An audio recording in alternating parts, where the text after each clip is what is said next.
Welcome to Plantopia. I'm your host, David Goddori, and I'm a plant pathologist at Cornell University.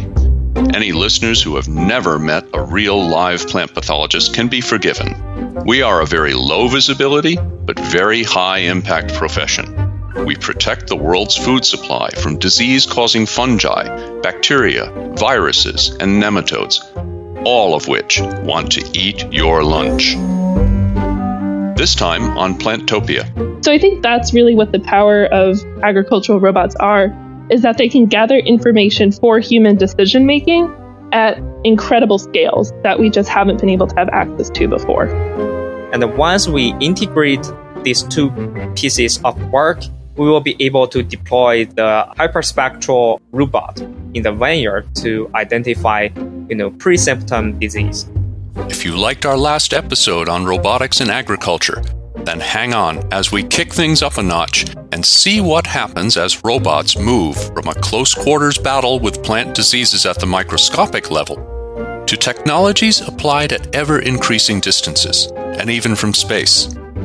Disease is this chaotic, nebulous, necrotic mess that results from a series of very regular and controlled plant pathogen interactions. So by breaking disease down into its constituent components via both biological and statistical dimensionality reduction, we can really get at the true features that are driving our ability to use sensors and robots for disease detection. We'll not only learn how robots are helping us fight plant diseases in the present tense, but we'll catch a glimpse of a future of sustainable production that would have been unimaginable just 10 years ago. That's today on Plantopia. Hi, I'm Katie Gold. I'm an assistant professor of grape pathology at Cornell University, and I lead the Grape Sensing Pathology and Extension Lab at Cornell, otherwise known as GrapeSpec. Hello, everybody. My name is Jiang. I'm currently assistant research professor at Cornell Agri-Tech. I'm leading the Cyber Agriculture Intelligence and Robotics Lab, mainly focusing on the systems engineering and the data analytics for specialty crops. I'm going to start with you. But Katie, you can just kind of barge in at any point. But that's what I'm good at. Okay. You didn't need to give me permission. I was going to do it anyway.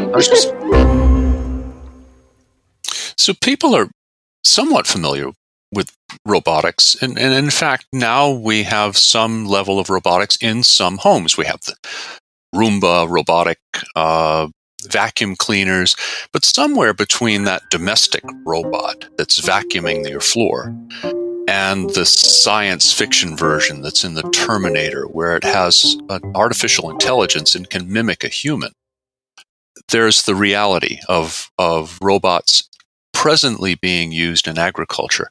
So what are they doing? Are they just driving tractors in place of a human operator, or are they doing more complex tasks?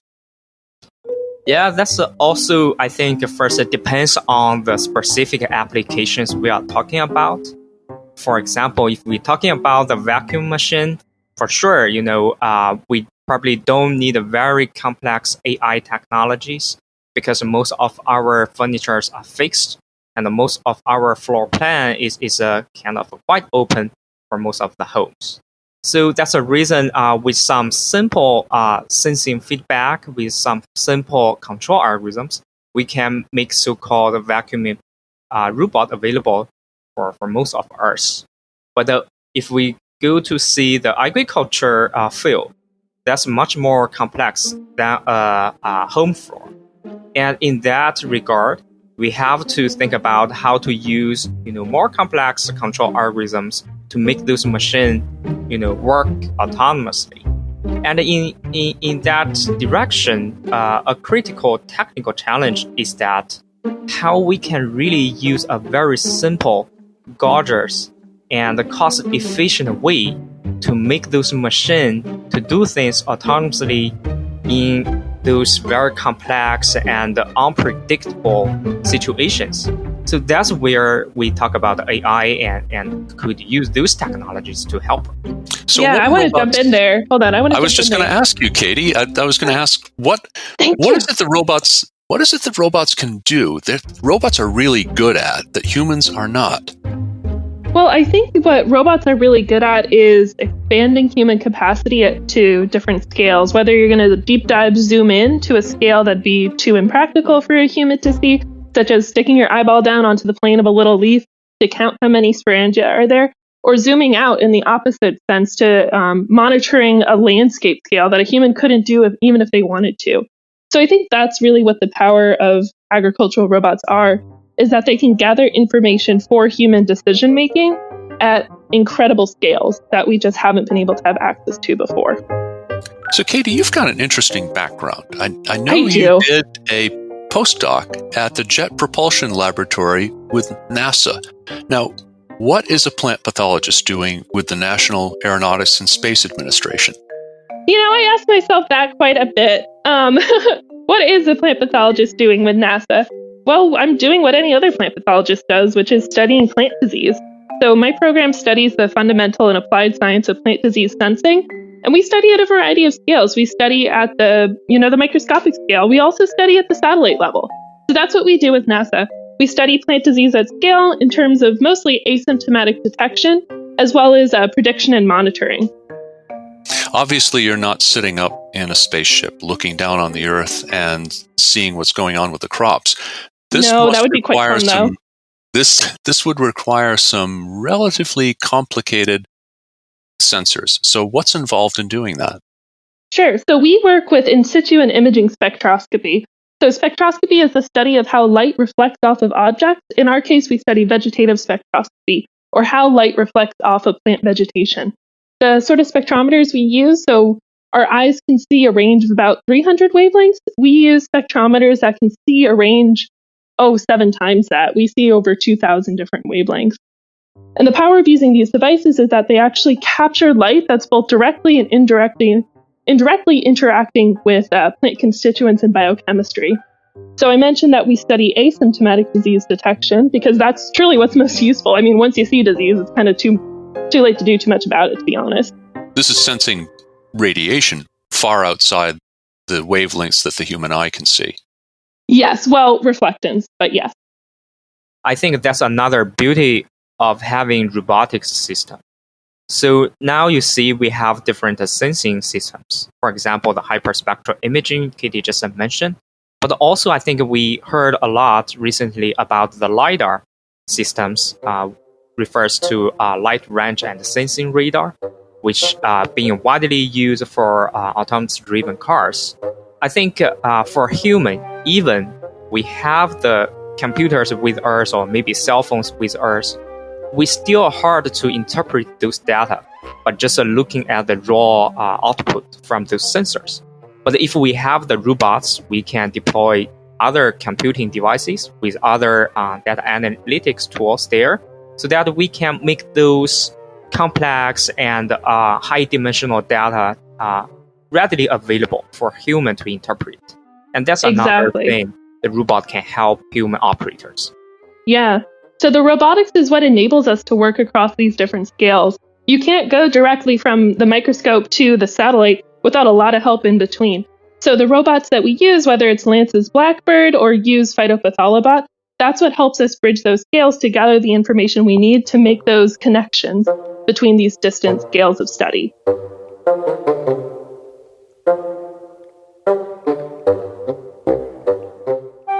So it sounds like you've got 3 convergent technologies working here. You've got mechanics, you have sensing, and then you also have intelligence. And it's the integration of those 3 that really is pushing this technology forward and discovering new uses for it, new applications. Yeah, exactly. Yeah. I think specifically for robotics, I think that's also where I see many young generations are highly interested in. But robotics itself is a highly interdisciplinary subject, even within the engineering and computer science domain. It doesn't necessarily just robotics itself, but it involves several fundamental subjects like mechanical engineering, electrical engineering, computer science, computer engineering, just a lot of things now. And don't forget the biology. The biology too. What are the robots looking at? Yeah, with the agriculture, we really want to involve more plant biologists with a lot of agronomists, and those are great, components when we talk about agriculture robots. If robots do more than just move things around, what are some of the more interesting things that they're doing? Well, they can scout too. The very first robotic imaging system, well, it's not really robotic, would be the human eye. But our robots are basically expanding the capacity of the human eye in terms of finding disease to scales that we've never had access to before. So use Phytopatholobot. It's the little scouting robot, and it's able to gather information at about the equivalent performance of my veteran field specialist who helped train the robot too. So with disease, once you find it, there's a lot you can do. There's a lot of diagnostic tools that we already have. There's already established guidelines about what to do when you find disease. But the challenge with disease really is that you can't find it. And you can't find it at the earliest stages where your intervention is going to be the most useful and most successful. And that's what our robots are doing for us. They're finding disease at the earliest stages where our intervention is going to be the most successful. So the robots using these enabling systems can see what we can see. They can spot a powdery mildew colony or a lesion. They can enumerate diseases in the field. But when they're able to see wavelengths other than what we can see, they can even do more. They can possibly spot the development of a disease really before we could ever see it, and possibly before it's ever done any damage. Yep. Is this where I come in? Jump in, Katie. Yeah. So our ability to use the data that our robots are gathering for us, specifically our spectral data, is rooted in this concept called optical surrogacy, which is basically the hypothesis that optical data, such as spectral biology, or the fact that light captures information about plant biology, can be used as a proxy for different features about plant health. In our case, we use our optical data as a proxy for asymptomatic disease. It could also be used to understand below ground processes, or if you're using it at scale, it could be used to map biodiversity. Plantopia is brought to you by the American Phytopathological Society, or APS, to honor the United Nations celebration of 2020 as the International Year of Plant Health. Healthy plants can help us solve world hunger, stabilize the world's climate, protect our forests, and add beauty to our lives. Now, back to the show. So, what are some examples of things you can see with these systems? Can you see drought stress? Oh, yeah. So anything that impacts plant physiology, you can see. Whether or not you can always reliably differentiate it from other things that impact plant physiology, that's the million-dollar question. And that's why there's an entire research lab at Cornell dedicated to asymptomatic disease sensing. Can you watch things like photosynthesis in process and tell Absolutely. How it's working? Absolutely. You can also map, you can see plant nitrogen, you can see plant phenolic. To an extent, you can see the activation of plant defenses through different salicylic acid derivatives, sugars, starches, leaf mass per area, LMA. And you can see the balance between LMA and nitrogen too to understand how a plant is allocating its energy, whether it's investing in growth or it's potentially investing in defense. These are all things that we can see through our spectral data. And we can sum these up together to understand how our pathogens are impacting our host. So this is like running your field through an MRI? A little bit, in a way. A little bit. Yeah, and I just want to highlight what Kitty said. For example, for the photosynthesis, I recently just done one study using so-called solar-induced fluorescence, because most of the photosynthesis process will emit the fluorescent signals to the ambient. And we will be able to pick up those fluorescent signals from the high-resolution, hyperspectral imaging system. And with that, we can tell, okay, which plants tend to have, very active photosynthesis activities, or maybe just some reduced amount of photosynthesis. With that, probably be a very good early, stage probe for plant disease detection. But also you want to take that in combination too with our other features as well, because photosynthesis is a really specific metric but it's also an incredibly broad metric. That's the power of using these approaches, is that they are sensing something so specific, so biologically linked, that are integral into the stress responses of lots of different things. So that's why we use lots of different sensing modalities, which you could discuss more if you want to. But this sounds like there's an incredible potential volume of information coming in. How do you separate this out to get what is really the important signals that has an impact on decisions that can change an outcome, that can avoid a disaster? How do you separate all of this dogs barking from what's really important? That's a great question. And Yu's definitely going to have something to say here. But what I want to say is there's kind of two general approaches that we take. Either dimensionality reduction through statistics, such as like machine learning and deep learning that Yu is an expert in, or we do kind of biological dimensionality reduction, such as by quantifying fully or functional traits from our spectral data and looking at those instead of just the raw spectral data to see asymptomatic disease. And I'll let you take it away. He's the one that actually knows how to make sense of all this noise. Yeah, thanks, Katie. And exactly as Katie said, I think generally we have two ways. One, I would quantify as biological or maybe biophysical or biochemical ways to predefine key features from those high-dimensional data. For example, the hyperspectral imaging data would contain over hundreds of wavelengths information, but we very good to know which wavelengths correspond to which biochemical or biophysical process.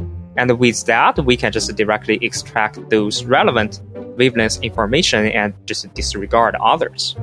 And the other direction is exactly to use machine learning or artificial intelligence technique in general to pick up those informations that statistically highly correlated to some of the phenomena we are interested in. So with that, we may be able to even pick up a new insight from the data itself rather than based on our current knowledge. We think the best the approach that we really have optimized and think is the best is a combination of the two. So we try to take the best from both worlds. Yeah, exactly. Especially many of the times we will find new features from the machine learning or statistical analysis, and then we will be able to collaborate together and to run some biological experiments to just validate them. And once this being validated, we will be possible to have new insights and knowledge from the biochemical and biophysical process. Yeah, and this is so important for something like disease too, because disease is this chaotic, nebulous, necrotic mess that results from a series of very regular and controlled plant pathogen interactions.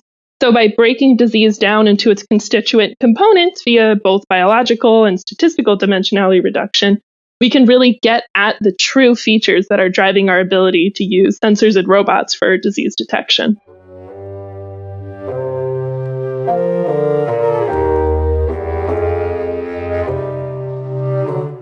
Do we have examples now of where these robotic systems are able to offer advanced warnings of diseases that would not be detected in such a timely fashion through conventional means?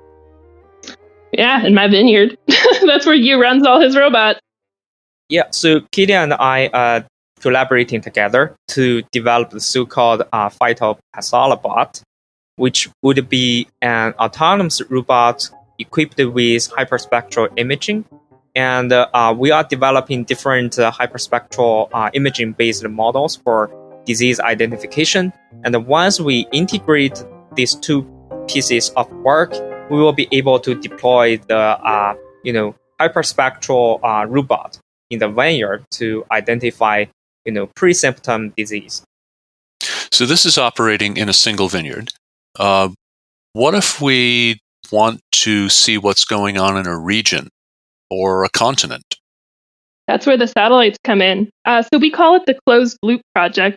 So on the ground, Yu is developing the Phytopatholobot, and my group in the sky is developing a targeting algorithm, or what have we been referring to it as kind of the weather algorithm. What we want to do is have the robots teach the satellite how much disease is in any given pixel for validation, but also have the satellites teach the robots where to go. So we could use the information from the robots to get disease incidence and severity at a scale we've never had before, as well as integrating our environmental priors from tools such as DMCast that our gracious host here developed, and also other spectroscopic data from satellites. So that's the idea for the project overall, is that we'll have our satellites telling our robots where to go, as well as our robots telling the satellites what's really on the ground, in order to tell growers where the best likelihood of finding downy mildew or other diseases are at any given time is. So the resolution of these sensing systems has been improving at tremendous speed over the last 10 years. Oh, yes. What can we see from space now, say with an optical system, in terms of resolution? Can we see things, say, the size of a set of keys that are lying on the ground from space? Well, what can I see with my, my citizen status versus what is actually possible is, that's one story. But the imagery that we work with in our vineyards is 50 centimeter resolution. And that's pretty good. So you could see Dave standing in the vineyard getting ready to go scout with this imagery, and you could pick him out pretty clearly. And you could do that. You could see things at that resolution across an area the size of Eastern North America. Yeah.